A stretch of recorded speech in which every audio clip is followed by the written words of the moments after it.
Pas de soleil, pas de soleil, pas de soleil, la-la-la. Pas de soleil, pas de soleil, pas de soleil, la-la-la.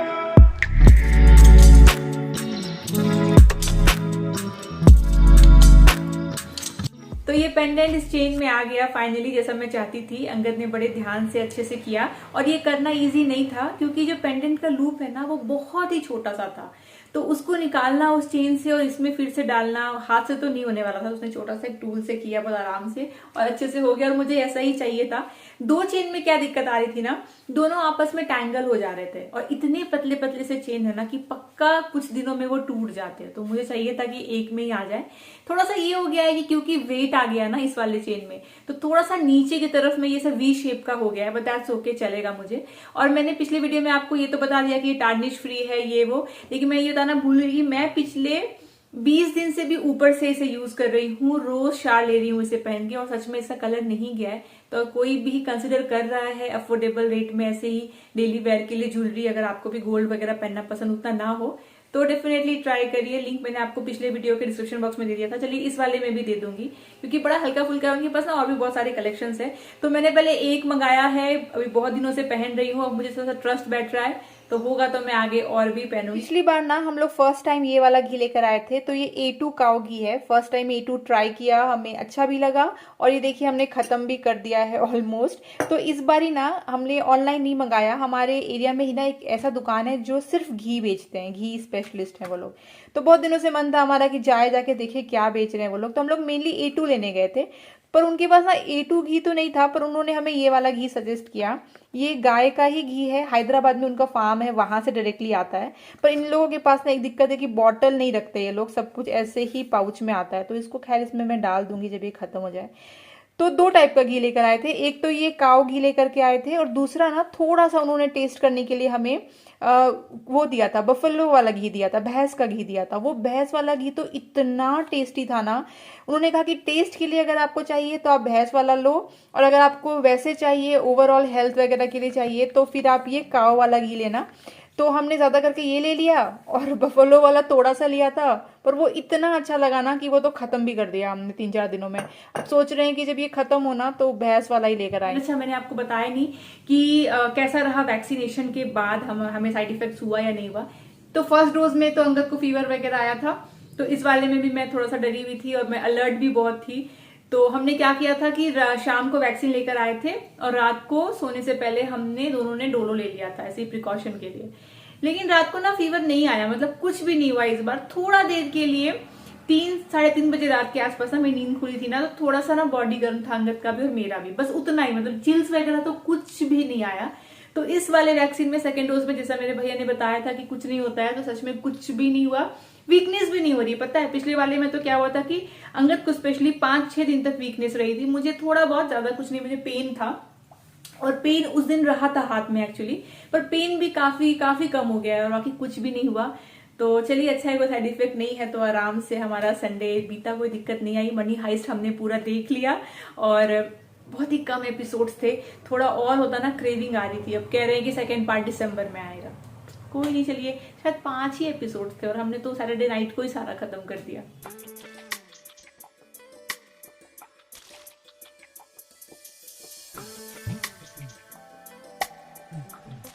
आगे बढ़ने से पहले मैं आपके साथ में कुछ स्किन केयर प्रोडक्ट शेयर करना चाहूंगी जो आए हैं मामा अर्थ से। ये है मामा अर्थ का उपटन फोमिंग फेस वॉश, जो आता है इनबिल्ट सिलिकॉन ब्रश के साथ। ये फेस वॉश टैन रिमूवल के लिए परफेक्ट है। इसमें है टर्मरिक और सैफरॉन। इसे लगाने के लिए पहले आपको आपके फेस को और नेक एरिया को अच्छे से वेट कर लेना है। उसके बाद इस फोमिंग फेस वॉश को पंप करके सिलिकॉन ब्रश के मदद से अच्छे से अपने फेस पे और नेक एरिया पे लगा लेना है, और इससे फिर धीरे से आपको सर्कुलर मोशन पे मसाज करना है। उसके बाद पानी से इसे अच्छे से रिंस कर देना है। उसके बाद आपको लगा लेना है उपटन फेस सेरम। इसमें भी टर्मरिक और सैफरॉन है। ये स्किन को ब्राइटन करता है, डैमेज स्किन को रिपेयर करता है, मॉइस्चर को रिटेन करके एक नेचुरल ग्लो आपके स्किन को देता है। वेल अगर आपको भी ये स्किन केयर प्रोडक्ट्स परचेस करना है तो लिंक मैंने आपको डिस्क्रिप्शन बॉक्स में दिया है, वहां से आप परचेस कर सकते हैं। अगर आप ये लेते हैं मामाअर्थ की वेबसाइट से तो कूपन कोड जरूर लगाइएगा दामिनी 2021, इससे आपको फ्लैट 20% का डिस्काउंट मिल जाएगा। वैसे मामाअर्थ के प्रोडक्ट्स आपको और भी प्लेटफॉर्म्स पे मिल जाते हैं। मामाअर्थ एक इंडियन ब्रांड है, प्लास्टिक पॉजिटिव ब्रांड है, और उनकी एक चीज मुझे सबसे ज्यादा पसंद है, तो उन्होंने एक इनिशिएटिव लिया हुआ है कि जब भी आप परचेस करते हैं मामाअर्थ का कोई भी प्रोडक्ट इनके वेबसाइट से, तो they link your order to a tree that they plant, जिसका जियो लोकेशन वगैरह भी ये आपको बताते हैं। तो मतलब सिर्फ आप एक अच्छा प्रोडक्ट ही नहीं ले रहे हो, अपने स्किन की केयर ही नहीं कर रहे हो, बल्कि आप इन्वायरमेंट की तरफ भी कुछ कंट्रीब्यूट कर रहे हो। तो ये इनिशिएटिव मुझे बहुत ज्यादा अच्छा लगता है। तो अगर आप भी लेना चाहते हैं मामाअर्थ का प्रोडक्ट तो मेरी तरफ से थम्स अप है। इनके प्रोडक्ट्स जो होते हैं वो नेचुरल इंग्रेडिएंट से बने हुए होते हैं, तो आपके स्किन पे इनका कोई भी हार्मफुल इफेक्ट नहीं होता है। फिर भी आप किसी के भी कहने पे अगर कोई भी स्किन केयर प्रोडक्ट लेते हो तो पहले पैच टेस्ट जरूर कर लीजिएगा, क्योंकि सभी की स्किन जो होती है वो अलग अलग होती है। मामाअर्थ ने अपना ऐप भी लॉन्च कर लिया है, उसका भी लिंक मैंने आपको डिस्क्रिप्शन बॉक्स में दे दिया है। अगर आप मामाअर्थ का ऐप डाउनलोड कर लेते हैं तो आपको मिल जाता है access to early bird offers और कई सारे डिस्काउंट, तो इसको जरूर अवेल करिएगा और ऐप भी डाउनलोड कर लीजिएगा।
एक बार इस तरीके से अगर किचन के सारे ही कैबिनेट्स को वाइप कर दिया जाए तो बहुत इजीली मेंटेन हो जाता है। वही अगर इसको छोड़ देंगे, महीने 2 महीने में एक बार करेंगे ना, तो बहुत ज्यादा मेहनत लगती है। क्योंकि देखिए किचन है, यहाँ तो कहीं पे ऑयल लगना है, कहीं पे हल्दी लगना है, कहीं पे कुछ भी नहीं तो चिपचिपा तो रहता ही है आसपास में स्टव के। तो 50 डेज में एक बार करने से बड़ा इजी हो जाता है। तो मैं क्या करती हूँ, कपड़े को पानी से भिंगा लिया, नीचे के साइड में वैसे वाइप कर लिया, फिर ऊपर के साइड में एक बार पहले पानी से कर लिया। और क्योंकि मेरा एक्रेलिक है तो इसको एज अ ग्लास ही आप ट्रीट कर सकते हो, तो फिर थोड़ा सा कॉलिन लगाया और वाइप कर दिया, तो बस चकाचक हो जाता है बिल्कुल। और कई बार क्या होता है, अगर चिकनाहट ज्यादा है, जैसे कि चिमनी पे है, चिमनी के ऊपर वाले सरफेस पे है, तो उस पर मेरे पास एक प्योर कलर का ऑल सरफेस क्लीनर है, ये बड़ा अच्छा है। इसको स्प्रे कर देती हूँ, 15 से 20 मिनट अगर छोड़ दिया जाए तो फिर वो बहुत अच्छे से चिकनाई साफ करता है। इनफैक्ट स्टव साफ करने के लिए भी बहुत ही अच्छा है। तो ऐसे मिक्स करके कर लेती हूँ तो मेंटेन रहेगा। वरना देखिए कितना भी अच्छा किचन आप बना लीजिए, कितना भी इन्वेस्टमेंट उसमें कर दीजिए, अगर उसको इस तरीके से मेंटेन ना किया जाए ना, तो ओवर द टाइम वो बहुत ज्यादा खराब हो जाता है। मतलब कोई भी चीज अगर गंदगी है ना उसमें, तो फिर ब्यूटी कितना भी आप उसको इनहेंस करो, कोई फर्क नहीं पड़ने वाला है। इसीलिए मैं हमेशा सजेस्ट करती हूँ कि कोई भी नया किचन बनवा रहा है तो नीचे के साइड के कैबिनेट में आप चूज करिए मैट फिनिश का लैमिनेट, और जो अपर कैबिनेट है उसमें चूज करिए आप, चाहे आपको हाई ग्लॉसी में जाना हो या एक्रेलिक में जाना हो। बहुत लोग डूको में जाते हैं, तो जो भी मतलब शाइनी सरफेस वाला है उसको हमेशा ऊपर करना चाहिए और बाकी मैट फिनिश वाला नीचे करना चाहिए। इससे क्या होता है, प्रैक्टिकली ये बहुत ही अच्छा रहता है। क्योंकि आप नीचे के साइड में पहले तो पोछा करते हो, तो पोछे का जो कपड़ा है वो भी कहीं ना कहीं कैबिनेट में टच होता है, लगता ही रहता है। हाथ भी आप खाना बनाते वक्त टच करते रहते हो। तो अगर नीचे भी आप शाइनी डाल दोगे ना, मतलब ग्लॉसी डाल दोगे, तो ग्लॉसी में ना उस तरीके के दाग ज्यादा विजिबल होते हैं, तो ज्यादा गंदगी दिखेगी आपके किचन में। वही अगर मैट फिनिश करते हो तो वो ना थोड़ा सा कवर कर लेता है। और ऊपर के साथ के साइड में अगर आप करते हो हाई ग्लॉसी या डूको या ऐसा कुछ करते हो एक्रेलिक, तो एक तो किचन बड़ा लगता है क्योंकि लाइट काफी अच्छे से रिफ्लेक्ट करता है, क्योंकि लाइट ऊपर से आ रही होती है तो यहाँ पे रिफ्लेक्ट अच्छे से करेगा, किचन भी बड़ा दिखेगा। और कॉन्ट्रास्ट करते हो अगर आप लाइट ऊपर डार्क नीचे, तो किचन अच्छा और स्पेशियस भी दिखता है। 1 hour later.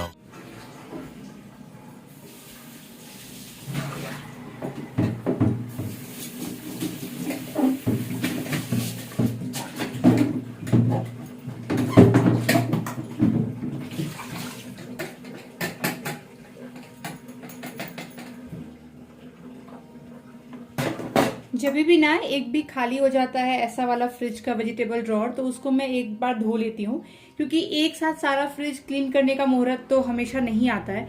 तो जैसे एक ये पूरा वेजिटेबल का खाली हो गया तो इसको धो लिया, अब ये ड्राई हो जाएगा। एक और है मेरे पास में, ऐसा 2 दिया हुआ है फ्रिज में। तो जो दूसरा है उसमें अभी फिलहाल कुछ वेजिटेबल्स है, तो ये वाला क्लीन हो गया, इसको अच्छे से वाइप कर लूंगी।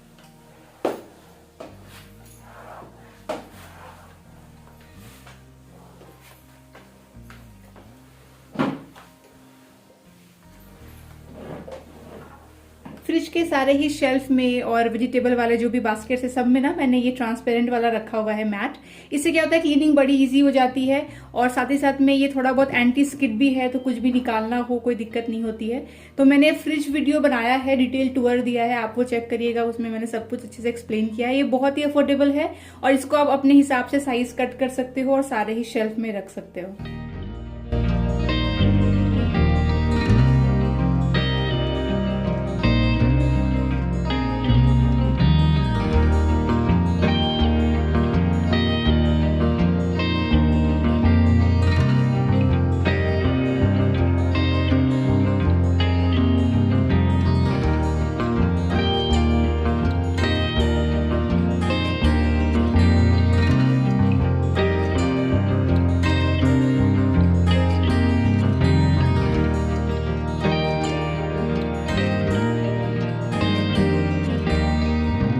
मैंने आपको अपने ड्रेसिंग का टूर दिया था ना, देखिए जैसे उस वीडियो में आपने ऑर्गेनाइज देखा होगा वैसे ही ये हमेशा ऑर्गेनाइज रहता है, क्योंकि सब चीजों की जगह बना दी है।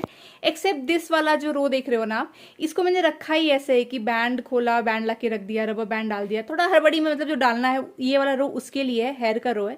बाकी सारे रो में आप देखो सामान बिल्कुल सही तरीके से अच्छे से ही रखा रहता है, क्योंकि एक बार आपने ऑर्गेनाइज कर दिया ना सही तरीके से और आपने जगह पे रखने का आदत डाल दिया चीजों को यूज करने के बाद, उसके बाद देखिए आप बिल्कुल वो वैसा ही रहेगा। इसकी जो लाइट है ना ये तभी ऑन होती है या तो इस रूम में अंधेरा हो तब आप ऑन करो, या फिर आपने ऐसे हाथ मूव किया। तो अगर आपने चेक नहीं किया वीडियो तो चेक कर लीजिएगा, मैं डिस्क्रिप्शन बॉक्स में लिंक दे दूंगी।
गुड इवनिंग, शाम के बज रहे 5:45, तब से वेट कर रही हूँ मैं कि अंगद अब ऑफिस से निकलेगा बाहर तो हम लोग चाय पियेंगे, लेकिन उसका मीटिंग खत्म ही नहीं हो रहा है। और मैं पहनूं ऑक्सीडाइज ज्वेलरी और आपको दिखाऊं नहीं, ये कैसे हो सकता है, तौहीन हो जाएगी उस ज्वेलरी की अगर मैं आपको दिखाऊं ना।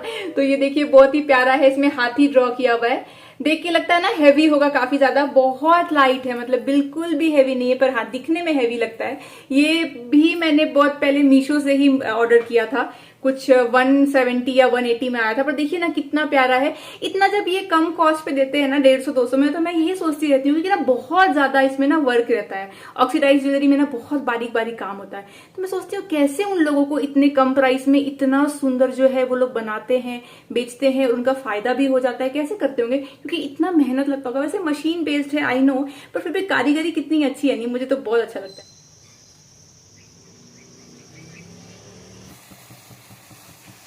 अंगद को कुछ काम था बाहर का तो मैं भी साथ में आ गई। मैं ना टंग जाती हूँ उसके साथ में, क्योंकि घर रह के क्या करेंगे, वैसे भी कार में बैठना ही होता है, पर एटलीस्ट बाहर आती हूँ, थोड़ा बहुत ऐसे देखती हूँ, लोगों को अच्छा लगता है, तो मैं तो आके आराम से बैठती हूँ। वैसे भी बारिश हो रही है हल्की हल्की, तो वो अपना काम करने गया है और उसको काम है प्रिंट आउट का। याद है पिछली बार मैं प्रिंटर लेने के लिए कितना ज्यादा फोर्स कर रही थी अंगद को, और कितना 2 दिन हम लोग भटके भी थे ढूंढने के लिए।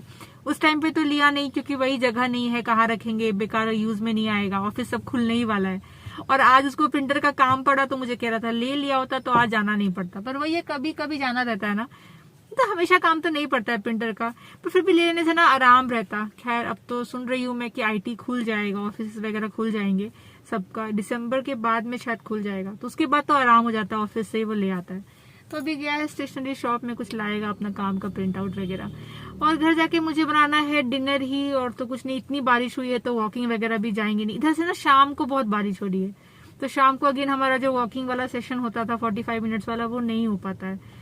तो थोड़ा बहुत मैं घर में योगा करती हूँ और बस उतना ही, और रात को खाना बनाना है, तो उसके लिए मैं तब से रास्ते में वही सोच रही हूँ कि कुछ लेना है अगर तो मैं मार्केट से भी ले लूँ, और नहीं लेना है तो सोचती आई फिर देखा कि नहीं घर में काफी सामान है तो उसी को बना लेंगे। एक्चुअली बैंगन का भरता बनाने का सोच रही हूँ, अच्छा मौसम है ना बारिश वाला, तो बहुत टेस्टी लगेगा। तो उसके लिए सब कुछ तो है ही, धनिया पत्ता नहीं है, हाँ धनिया पत्ता ले लेते हैं कहीं से, करेक्ट, बाहर आए हैं तो कुछ तो घर का लेना ही रहता है, मिस तो होता ही, यहाँ धनिया पत्ता लेते हैं, उसके बिना नहीं अच्छा लगेगा। गाड़ी में मैं 2 छाता रखती हूँ, एक ये छोटा वाला, ये तो बहुत ही छोटू सा है, इसमें आराम से केस में आ जाता है, ये उसके ऑफिस से उसको आया था अंगद को, और एक बड़ा भी रखती हूँ, तो 2 छाता गाड़ी में हमेशा रहता है इन केस यूज करना हो। लेकिन जब भी बारिश हो रही हो हल्की फुल्की ना, अंगद को मैं बोलूंगी अंगद छाता लेना है, तो उसको परेशानी ये हो जाती है कि छाता मैं ले तो लूंगा, फिर छाता सुखाना पड़ेगा, वैसे तो गाड़ी में रखूंगा नहीं, गाड़ी गीली हो जाएगी, फिर घर जाओ छाता सुखाओ, उसको इतना लंबा प्रोसेस लगता है कि छाता होते हुए भी हम लोग यूज कभी नहीं करते हैं, फिर भी वो दौड़ के ही भाग कर जाता है। फिर भी मैं रखती हूँ इन केस कभी जरूरत पड़ जाए। अंगद गाड़ी के मामले में बहुत ज्यादा थोड़ा सा फिनिकी है, थोड़ा सा गाड़ी उसको साफ चाहिए रहता है, तो गाड़ी में अगर आप ज्यादा खा रहे हैं, गिर गया तो उसका मुंह बन जाएगा, या पानी नहीं आना चाहिए, धूल नहीं आना चाहिए, मतलब बहुत डूज एंड डोंट्स रहते हैं कार के मामले में। अंगद को बहुत प्यार है उसको। कहाँ गया ये आदमी, ओ वहां पे है।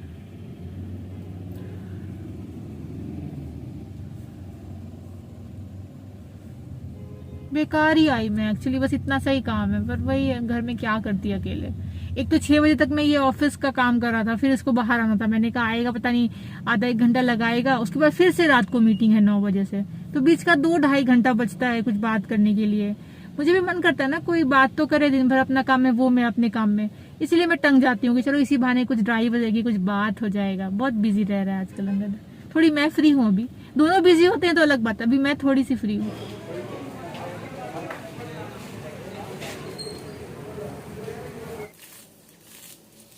बहुत लोग ना बैंगन को कट करने के बाद ऐसे बीच से स्लिट करने के बाद इसमें ऑयल लगा देते हैं, और ऑयल लगाने के बाद में इसको सेक लेते हैं।